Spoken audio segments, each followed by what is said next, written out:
हमें अपने daily life में अक्सर इस तरह के सेंटेंसेस बोलना पड़ता है जहां हम कहते हैं कोई एक नाउन दूसरे नाउन के टक्कर का है, या कोई एक नाउन दूसरे नाउन के टक्कर का नहीं है या मुकाबले का नहीं है। जॉन सेना खली के टक्कर का नहीं है, या जॉन सेना खली के मुकाबले का नहीं है। या फिर आप ये कहते होंगे जॉन सेना खली के टक्कर का है या जॉन सेना खली के मुकाबले का है। तुम उसके टक्कर के नहीं हो, या फिर आप ये कहते होंगे तुम उसके टक्कर के हो। तो फ्रेंड्स, इस तरह के सेंटेंस है जहां आप कहते हैं कोई एक नाउन दूसरे नाउन के टक्कर का है या मुकाबले का है, या कोई एक नाउन दूसरे नाउन के टक्कर का नहीं है या मुकाबले का नहीं है को बोलने के लिए आप इन दोनों टॉपिक्स का इस्तेमाल करके अपने सेंटेंसेस को बोलेंगे। कैसे बोलेंगे, आइए कुछ एग्जांपल्स देखते हैं ताकि आप इस बात को आसानी से समझ सकें। सबसे पहले मैं आपको बता दूं, इस टॉपिक का इस्तेमाल करने के लिए सबसे पहले आप लिखेंगे सब्जेक्ट और फिर टू के बाद आप लिखेंगे ऑब्जेक्ट।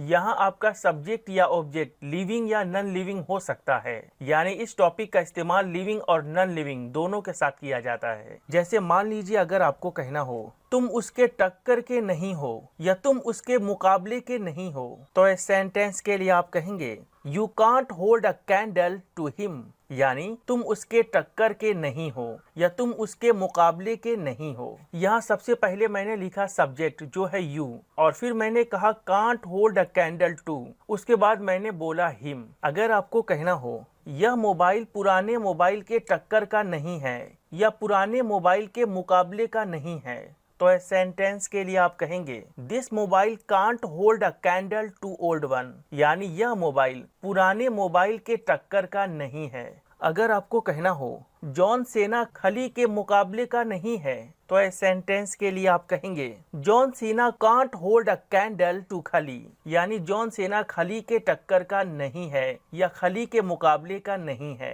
तो फ्रेंड्स, यहाँ आपने सीखा कि जब आपको कहना हो कोई एक चीज दूसरे के टक्कर का नहीं है या दूसरे के मुकाबले का नहीं है, तो आप सबसे पहले कहेंगे सब्जेक्ट, उसके बाद आप कहेंगे can't hold a candle to, फिर आप लिखेंगे ऑब्जेक्ट। अगर आपका सेंटेंस ऐसा हो जैसे जॉन सेना खली के टक्कर का है या खली के मुकाबले का है, तो इस सेंटेंस के लिए आप कहेंगे John Cena can hold a candle to Khali. यहाँ इस सेंटेंस में मैंने कांट के जगह पर बोला कैन, यानी अगर आप बोलेंगे कांट तो उसका मतलब होगा टक्कर का नहीं है या मुकाबले का नहीं है, और अगर आप बोलेंगे can hold a candle to तो इसका मतलब होता है टक्कर का है या मुकाबले का है। अगर आपको कहना हो वह तुम्हारे टक्कर का है, तो इस सेंटेंस के लिए आप कहेंगे he can hold a candle to you, यानी वह तुम्हारे टक्कर का है। तो फ्रेंड्स, उम्मीद करता हूँ कि आपने बड़े शानदार तरीके से सीखा कि इस तरह के सेंटेंसेस जहाँ आप कहते हैं कोई एक नाउन दूसरे नाउन के टक्कर का नहीं है या मुकाबले का नहीं है को बोलने के लिए आप कहेंगे can't hold a candle to, और अगर आपको कहना हो कि कोई एक नाउन दूसरे नाउन के टक्कर का है या मुकाबले का है, तो वहां पर आप कहेंगे can hold a candle to,